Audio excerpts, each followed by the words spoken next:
द्वितीय विश्व युद्ध के बाद विश्व का सबसे बड़ा टैंक युद्ध 1965 के भारत पाक युद्ध में यहीं देखा गया था।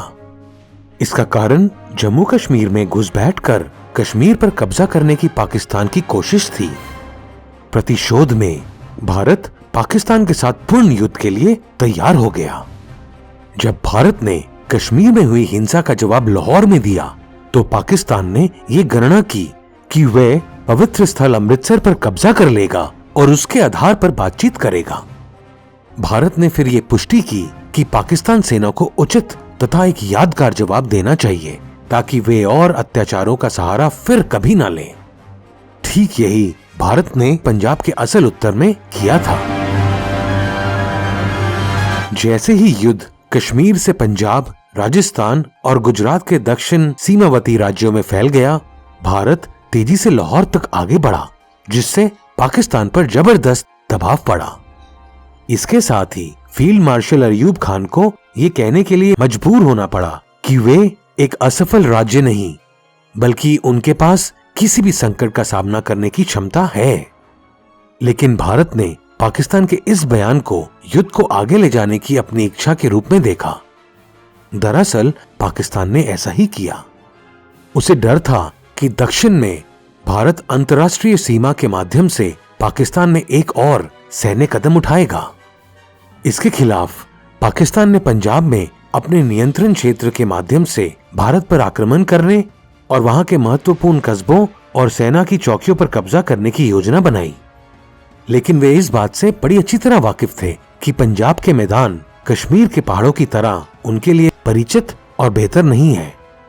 जैसे कि पहले निर्धारित किया गया था, 8 सितंबर 1965 को पाकिस्तानी सेना की पहली बख्तरबंद डिवीजन और 11वीं इन्फेंट्री डिवीजन ने पाकिस्तान की अंतर्राष्ट्रीय सीमा को पार किया और भारतीय पंजाब के खेमकरन शहर पर हमला किया। लड़ाई में लगभग 300 टैंक शामिल थे, जिसमें अमेरिकी निर्मित पेटन और फ्रांसीसी निर्मित चाफिया शामिल थे। ये उस समय भारत के पास मौजूद टैंकों से काफी बेहतर थे। उनका अंतिम लक्ष्य अंतर्राष्ट्रीय सीमा से सिर्फ 5 किलोमीटर दूर स्थित खेमकरन शहर और फिर वहीं से 60 किलोमीटर दूर अमृतसर शहर पर कब्जा करना था। भारतीय सेना को किसी भी क्षण पाकिस्तान के हमले की आशंका थी। इसलिए अधिकांश दिनों के लिए भारत ने उत्तरी पंजाब से दक्षिण गुजरात तक पाकिस्तान की सीमा पर अधिकांश चौकियों पर आवश्यक सैन्य शक्ति सुनिश्चित की थी। लेकिन इसी तरह की व्यवस्था पंजाब के खेमकरन सेक्टर में की जा रही थी, जो पाकिस्तान क्षेत्र के थोड़ा अंदर ही स्थित था, जिस पर पाकिस्तान ने हमला किया। पाकिस्तान हमले की आशंका थी, लेकिन तब वहां नई दिल्ली ने कभी नहीं सोचा था कि इतने बड़े पैमाने पर ऐसा हमला होगा। उस समय खेमकरन को भारतीय सेना के 4थे माउंटेन डिवीजन द्वारा सुरक्षित किया गया था। समर्थन के लिए उनके पास लगभग 150 सेंचुरियन और शर्मन भारी tank, French AMX-13 light tank और 106 मिलीमीटर रिकॉइललेस गन से भरी अनगिनत जीपें थी। पर्वतीय युद्ध के लिए पूरी तरह से प्रशिक्षित माउंटेन डिवीजन को यहाँ एक अस्थायी व्यवस्था के रूप में तैनात किया गया था। मैदानी युद्ध के लिए समर्पित डिवीजन और इसके पीछे बख्तरबंद और तोपखाने डिवीजनों ने खेमकरन में स्थापित होने के लिए पश्चिमी कमान के मुख्यालय हरियाणा से अभी शुरुआत की थी। खेमकरन में पाकिस्तान के अचानक हुए हमले में वहां तैनात भारतीय सेना, जो संख्या में कमजोर और सशस्त्र थी, तितर बितर हो गई। इतनी बड़ी सेना का विरोध करना बिल्कुल असंभव सा था। इसलिए कमान के आदेश पर 4था माउंटेन ब्रिगेड खेमकरन के पास असल उत्तरगांव में पीछे हट गया। आवश्यक बैकअप उपलब्ध होने तक पाकिस्तानी सेना को अमृतसर की ओर बढ़ने से रोकें, जितना हो सके उन पर उपलब्ध हथियारों से हमला करें, अमृतसर को किसी भी कारण से पाकिस्तान के हवाले न होने दें। ये आदेश नई दिल्ली से सेना मुख्यालय द्वारा 4थे माउंटेन ब्रिगेड को दिया गया था। लेकिन उस समय उपलब्ध हथियारों के साथ मजबूत टैंकों और पैदल सेना डिवीजनों द्वारा समर्थित पाकिस्तानी सेना का विरोध करना लगभग असंभव था। ये केवल बुद्धि से ही किया जा सकता था। इसके लिए सेना ने एक चतुर रणनीति अपनाई।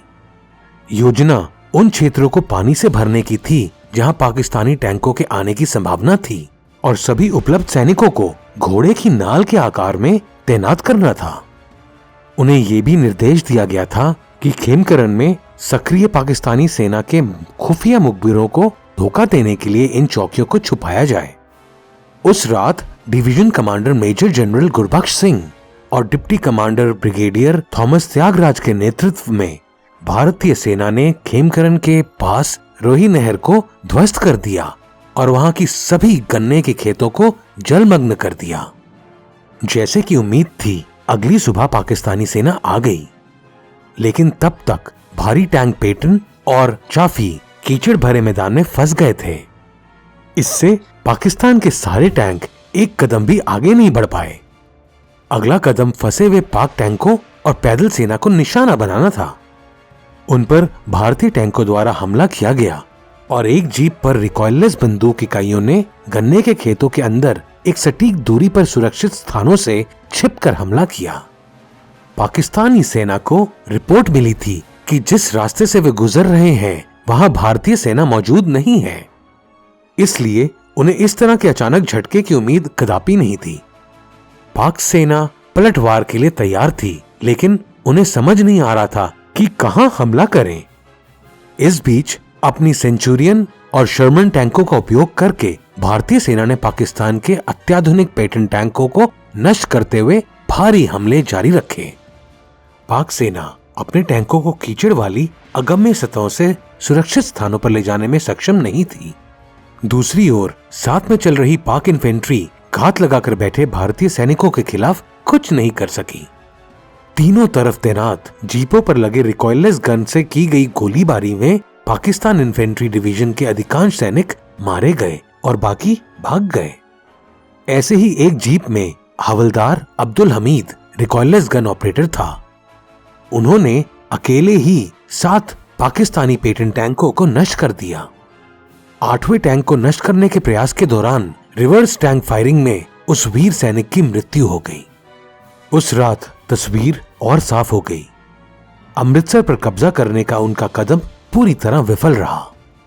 पाकिस्तान ने उस दिन 140 से अधिक टैंक खो दिए। इसके अलावा भारतीय सेना ने मेजर जनरल नासिर अहमद खान को मार गिराया, जो खेमकरन में पाकिस्तानी सेना के ऑपरेशन के प्रभारी थे। अगले दिन असल उत्तर में लड़ाई के अंत तक खेमकरन के पूरे शहर का भारतीय सेना द्वारा पुनः कब्जा कर लिया गया था। अतिरिक्त भारतीय डिवीजनों के आगमन के साथ पाकिस्तानी सेना ने अंतर्राष्ट्रीय सीमा पार की और पूरी तरह से पीछे हट गई। खेमकरन का भारतीय आधिपत्य पूर्ण था।